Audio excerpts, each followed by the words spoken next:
अति आदरणीय मंच पर आसीन पुरोहितगण, सिस्टर, मंच पर आसीन माताएं और इस हॉल में उपस्थित सभी मेरे माता पिता, भाइयों बहनों, सबों को जय यीशु।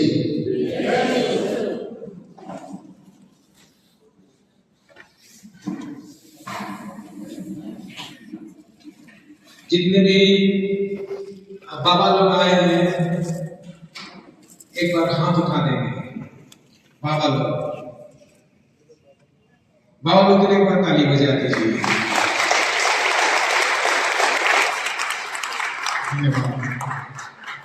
जितने भी माताएं हैं एक बार हाथ उठा दें।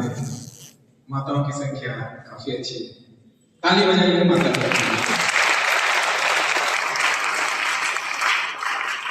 हमारे युवक भाई एक बार हाथ उठाइए जोर से। युवकों की संख्या भी ठीक है, ताली बजाइए उनके लिए। और युवतियां, हमारी बेटियां, बहनें, जोरदार ताली बजाइए।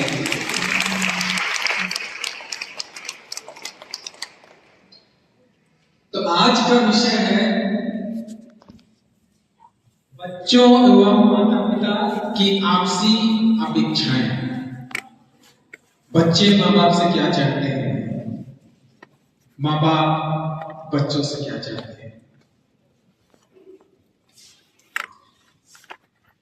बच्चे माँ बाप से बहुत कुछ चाहते हैं और माँ बाप भी बच्चों से बहुत कुछ चाहते हैं। दोनों इतना चाहते हैं कि दोनों में संघर्ष हो जाता है। इनकी चाहत इतनी ऊंची होती है। माँ छोटा मोटा नहीं चाहते, माँ बाप बच्चे के लिए बड़ा सोचते हैं। बच्चे भी छोटा मोटा चीजें नहीं चाहते, बड़ी बड़ी चीजें चाहते हैं। माता पिता बच्चों के बीच के इस कश्मकश को मैं एक छोटी सी कहानी के साथ शुरुआत करना चाहता हूं। आप लोगों ने सुना होगा, बहुत साल पहले, 4 साल 5 साल पहले एक टीवी में एक प्रोग्राम चलता था, सत्यमेव जयते। उसमें सच्ची कहानियां लाई जाती थी और उन कहानियों के पात्र भी वहां बैठे होते थे जो उन कहानियों से जुड़े होते थे। मुझे अचानक जब मैं इनकी तैयारी कर रहा था कि क्या इच्छाएं हैं माँ बाप की, बच्चों की क्या इच्छाएं हैं माता पिताओं से, वो घटना मेरे मन में गूंजने लगी। मैं घटना इस तरह से बताता हूँ आपको, एक सच्ची घटना है। एक परिवार है, परिवार में माता पिता और उसका इकलौता बेटा। माता पिता इतनी अपेक्षाएं थी अपने बच्चे से कि उन्होंने उसको बड़ी शिद्दत से पाला पोसा, बहुत अच्छी तरह से पढ़ाया। माता पिता बहुत प्यार करते थे अपने उस बेटे को। ये सच्ची कहानी बता रहा हूं। बेटा भी पढ़ने में बड़ा तेज, माँ बाप का बात मानने वाला, बड़ी मेहनत से पढ़ाई करने वाला, कुशाग्र बुद्धि वाला एक बच्चा था। पर माता पिता की अपेक्षाएं इतनी थी बच्चे से कि बच्चे की पढ़ाई लिखाई, उसकी बुद्धिमत्ता को देखकर माँ बाप इतने उत्साहित थे कि वो चाहने लगे कि मेरा बच्चा ऐसा काम करे कि सबसे ज्यादा ही पैसा कमाए, सबसे बड़ा पद पर जाए और पूरी दुनिया खरीद ले, तो दुनिया इससे कदमों पर हो। माँ बाप ऐसे ही सोचते हैं। बच्चा को भी वो लोग इसी तरह से बनाने की कोशिश करिए। बेटा तुमसे तेज कोई नहीं, तुम सबसे पहले फर्स्ट और फर्स्ट आना है, सेकंड नहीं आना है। हर चीज में फर्स्ट आना है, खासकर पढ़ाई में। बच्चा पढ़ता गया, माँ बाप की खुशियां बढ़ती गई, माँ बाप उस पर खूब इन्वेस्ट करने लगे। बच्चा भी खुद पढ़ने लगा और पढ़ते पढ़ते पढ़ते वो इतना कुछ हासिल कर गया कि फॉरेन में नौकरी करने लगा, विदेश में। मंथली सैलरी 60 लाख इंडियन रुपयों में, 61 लाख उसमें बताया। अगर हम उसको हम इंडियन रुपी में कन्वर्ट करेंगे, अगर गिनेंगे इंडियन रुपी में, तो 60 लाख 61 लाख के आसपास उसकी मंथली सैलरी थी। बहुत ज्यादा होता है, आदमी जिंदगी भर में नहीं कमा पाता है। वो बच्चा जब बड़ा हो गया, नौकरी करने लगा, तो धीरे से अपने माँ बाप को बोला, माता पिता जो बोलते थे हमने किया, मैं हमेशा फर्स्ट आता हूँ, अभी भी मैं ऑफिस में प्रथम रहना चाहता हूँ, कोई मुझसे आगे नहीं बढ़ सकता, किसी चीज में नहीं, धन दौलत में भी मैं सबसे आगे होना चाहता हूँ।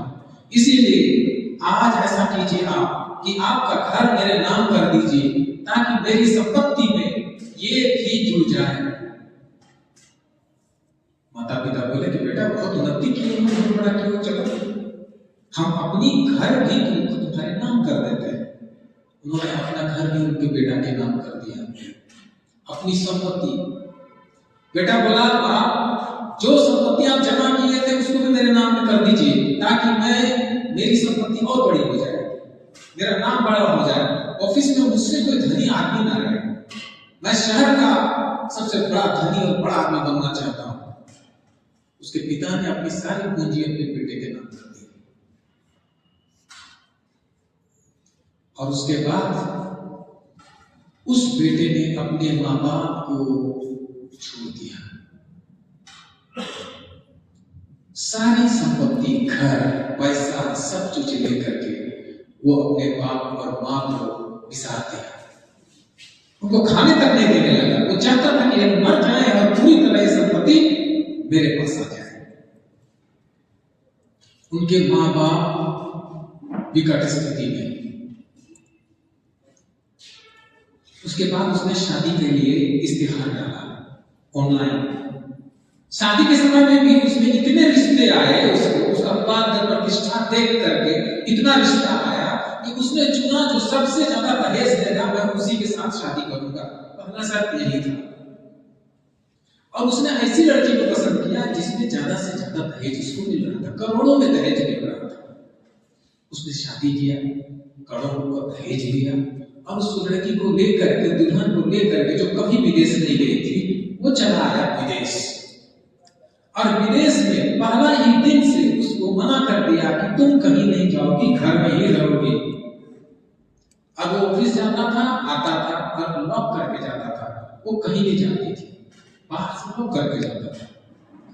कुछ दिन के बाद उसने लड़की से कहा, अपनी पत्नी से कहा कि तुम अपने माँ बाप से कहो कि जितना दहेज दिया था वो पूरा नहीं हुआ है, उनको कहो कि अपना फ्लैट भी मेरे नाम से करें। लड़की ने बहुत कहा, पत्नी ने, कि बहुत मिला है, 2-4 करोड़ रुपया मिला है, मेरे बाप का बाप, माँ बाप का घर का रहने का घर भी छीन लोगे क्या? तुमको पैसा और ऊपर से दिया गया, अब कह रहे हो फ्लैट खरीद के दे।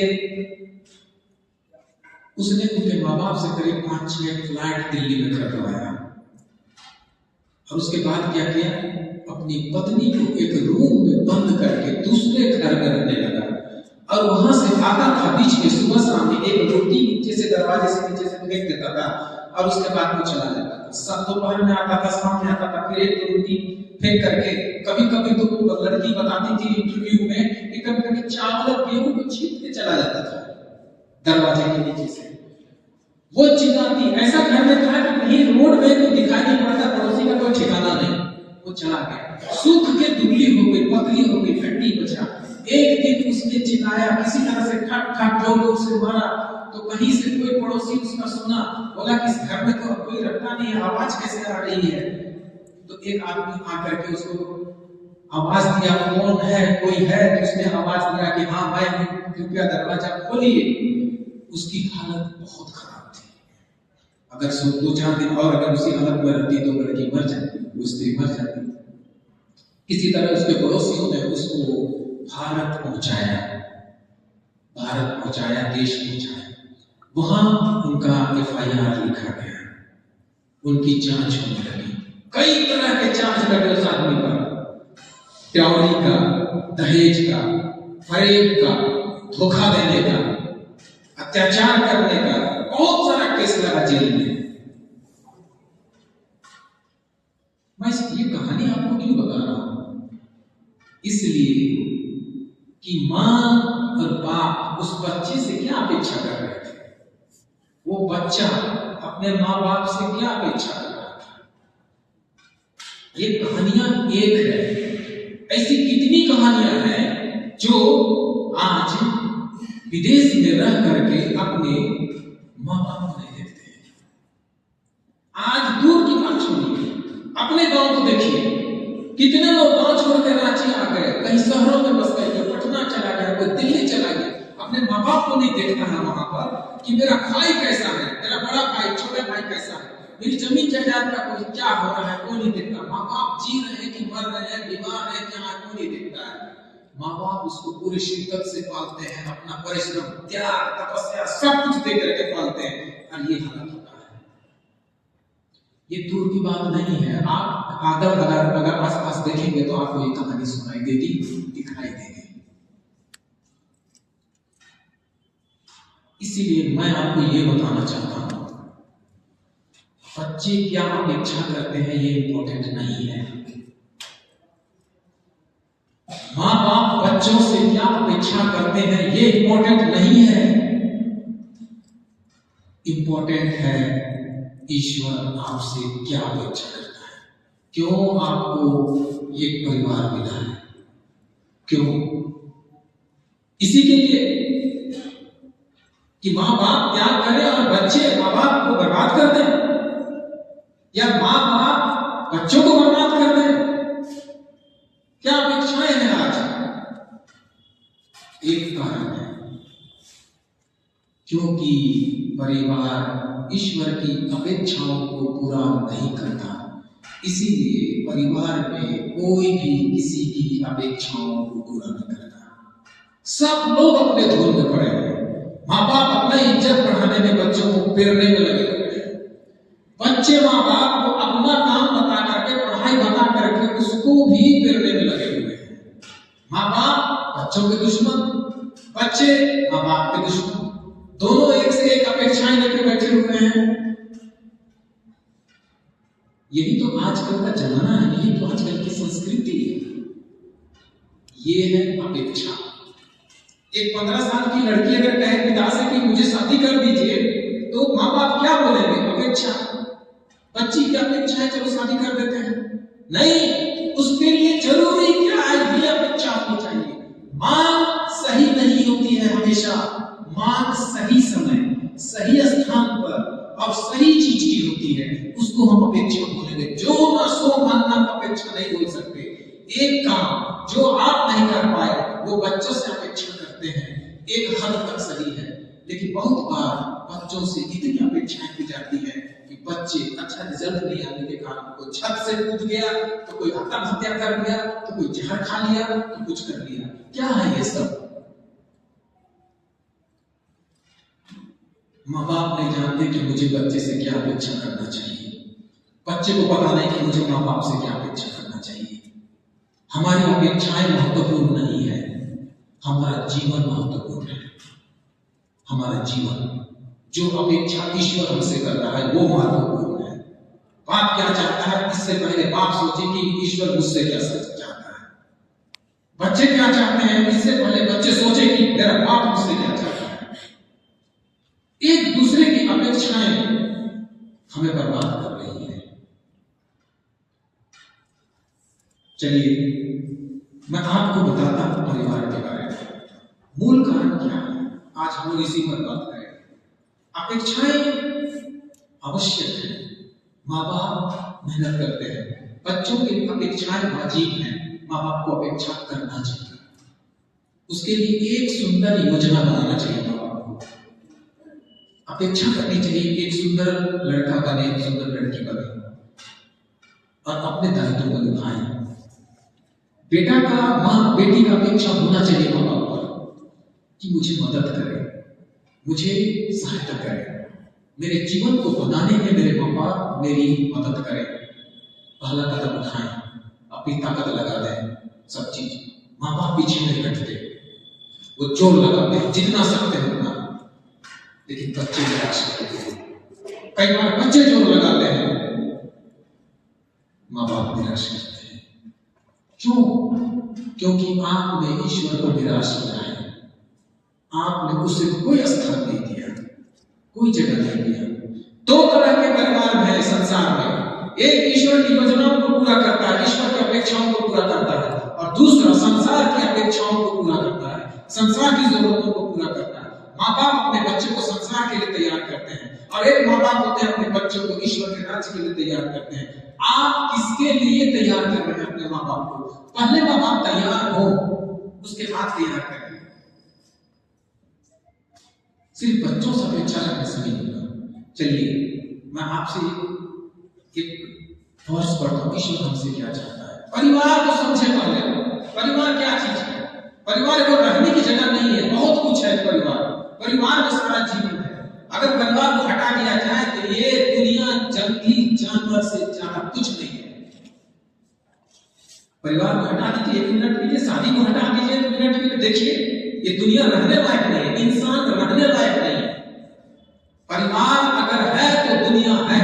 परिवार में नैतिकता है, मानवता है, तो दुनिया में नैतिकता है, मानवता है। अगर परिवार में ईश्वर का स्थान है तो दुनिया में ईश्वर है। अगर परिवार में ईश्वर का कोई स्थान नहीं है तो आज दुनिया में भी ईश्वर का स्थान नहीं है, क्योंकि ईश्वर मनुष्य के बीच में रहता है। God is lover, God is love. ईश्वर मनुष्य से इतना प्यार करता है कि उसके बीच में रहना चाहता है, वो स्वर्ग से आना चाहता है, उतरना चाहता है। इसलिए स्वर्ग में भी घर बनाया, पृथ्वी पर भी घर बनाया। कहे कि मेरा परिवार हमेशा हमेशा परिवार में रहे, मैं परिवार में रहूंगा और कहीं नहीं रहूंगा, हमेशा परिवार में ही मेरा स्थान होगा। मैं एफिसियों के नाम एक पत्र में पढ़ने जा रहा हूँ, उसमें आप जो पढ़ाई मेरे पीछे में एफिसियों के नाम अध्याय 3 पद संख्या 14-15। मैं उस पिता के सामने, आप दोहराइए मेरे साथ, जो स्वर्ग में और पृथ्वी पर प्रत्येक परिवार का मूल आधार है, घुटने टेक कर प्रार्थना करता हूँ। मैं इसलिए ये वचन आपके सामने लाया कि परिवार न सिर्फ इस पृथ्वी पर है बल्कि वो स्वर्ग में भी है। सब मालूम करते हैं परिवार स्वर्ग में भी है, पृथ्वी पर भी है। अगर स्वर्ग का आधार है वो पिता, उस स्वर्गिक परिवार का आधार है वो पिता, तो यहाँ पर भी वही पिता आधार है, वही पिता, कोई दूसरा पिता नहीं। उसी ने यहाँ पर सब कुछ को बनाया। परिवार की नींव कहां से आई? फाउंडेशन क्या है? परिवार का पिता।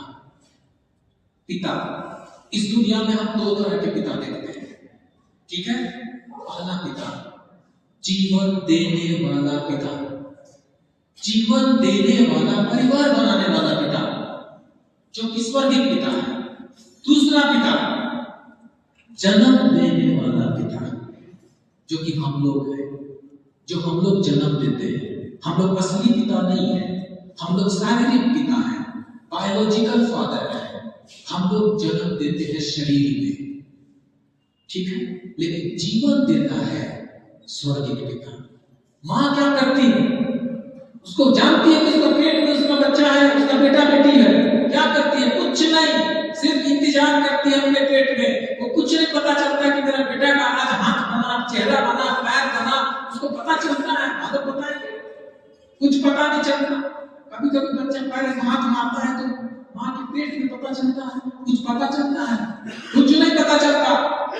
हम लोग सिर्फ जन्म देने वाले माता पिता हैं, जीवन देने वाला पिता ऊपर है। अगर वो अपनी व्यवस्था को छोड़ दे तो कोई बच्चा जीवित जन्म नहीं लेगा।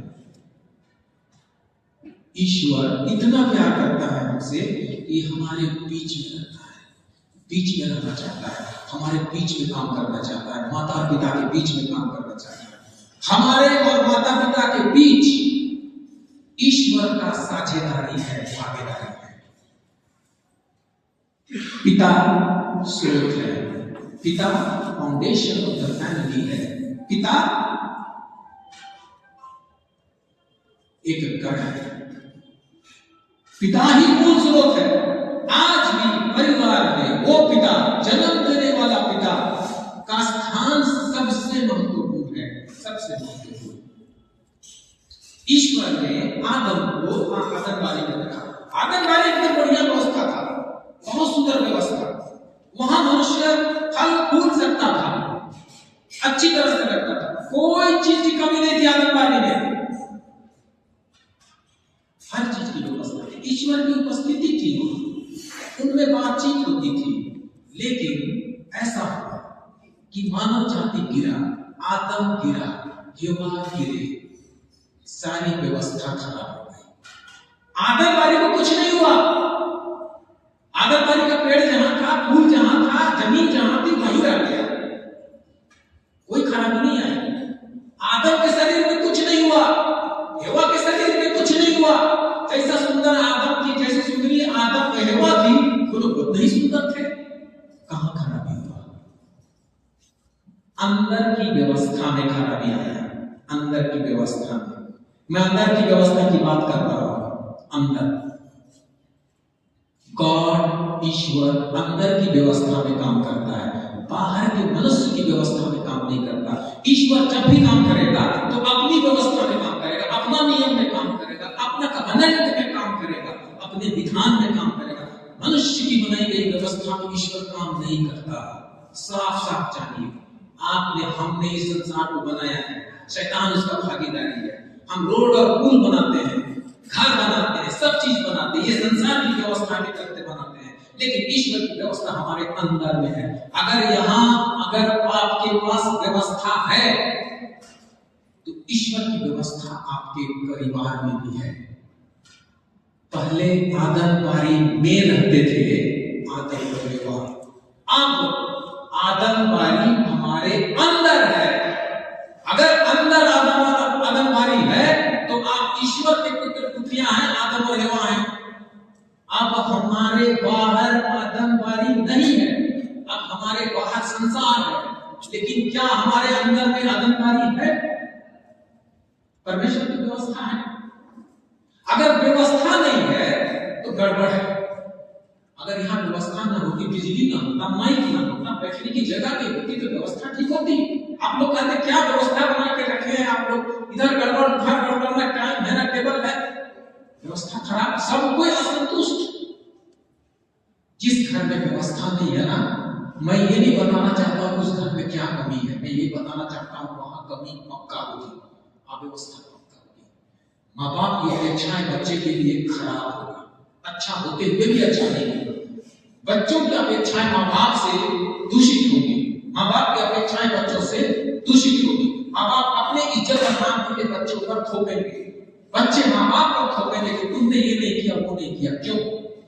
व्यवस्था खराब थी, इसीलिए अव्यवस्था का शिकायत दोनों में है। अव्यवस्था, ईश्वर हमेशा एकता लाता है, उस घर में कोई व्यवस्था नहीं होगी, कुछ नहीं होगा। देखिए, परिवार एक ऐसी जगह है जहां कोई चीज नहीं छिपता, कोई चीज नहीं छिपता।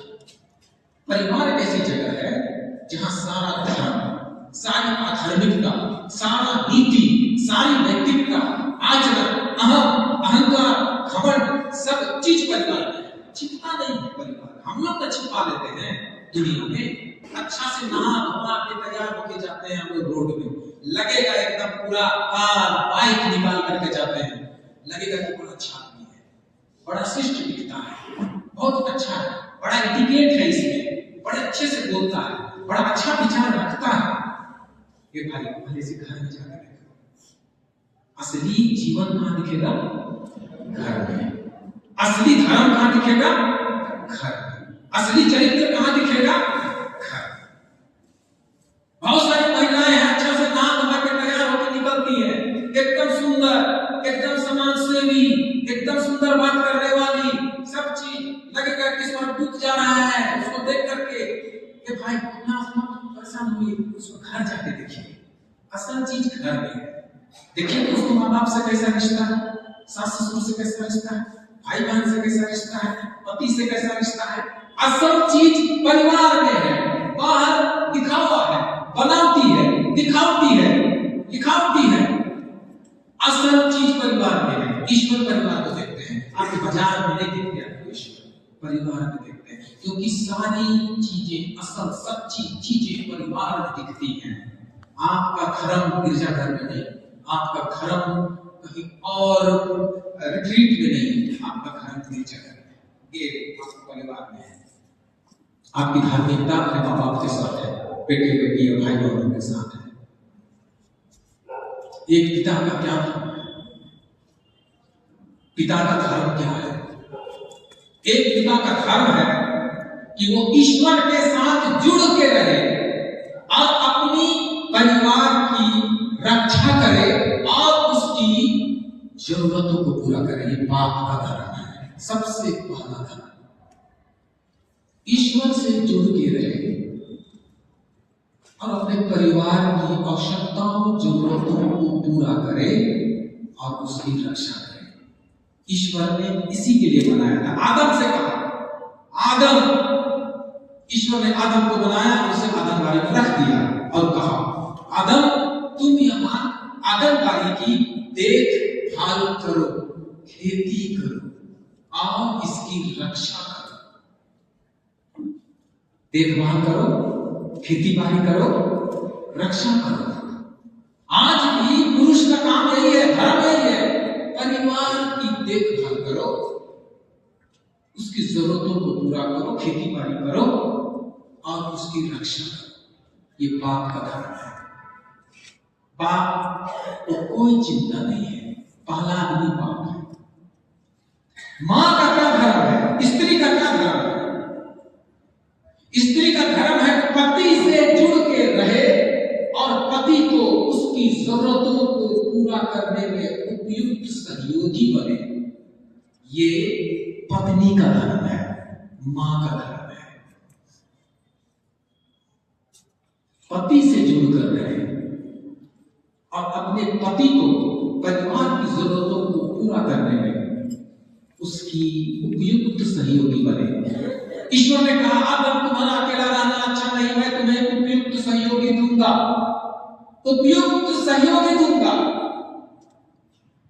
उपयुक्त सहयोगी स्त्री नहीं बन पाई तो उसका उद्देश्य ही बेकार हो गया, उसकी अपेक्षा ही बेकार हो गई। क्या अपेक्षा करेगा पुरुष? ईश्वर उससे यही अपेक्षा करता है कि तुमको मैंने पति दिया है, तुम अपने पति के साथ उपयुक्त सहयोगी बनो, उसका मालकिन मत बन जाओ। तीसरा, बच्चे का क्या धर्म है? बच्चे का क्या धर्म? मां बाप से जुड़ के रहो और माता पिता की आज्ञाओं का पालन करो। ये बच्चे का मूल धर्म है। वो बच्चा ईश्वर को नहीं जानता, वो बच्चा यीशु को नहीं जानता, वो पिता पुत्र पवित्र आत्मा को नहीं जानता, वो बच्चा मां को जानता है, वो बच्चा बाप को जानता है। तो किसके प्रति आज्ञाकारिता होनी चाहिए? मां बाप के प्रति आज्ञाकारिता होनी चाहिए। बच्चे का मौलिक धर्म वही है कि मां बाप के साथ जुड़ के रहे, जुड़ के, मैं बार बार जुड़ के बोल रहा हूं, अफेक्शन के साथ में। अगर आप जुड़े हुए नहीं है तो टूटे हुए हैं।